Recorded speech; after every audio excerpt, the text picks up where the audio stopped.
I'm glad we got the bigger bird feeder so that they can actually eat out of it. Yeah. Easier. I mean, not that they had trouble eating out of the other ones. No, this is true.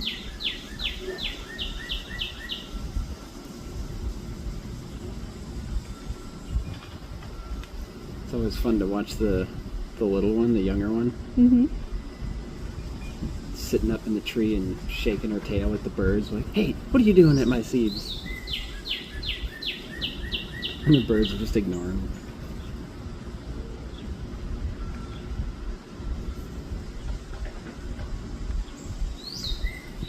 Oop, something startled her.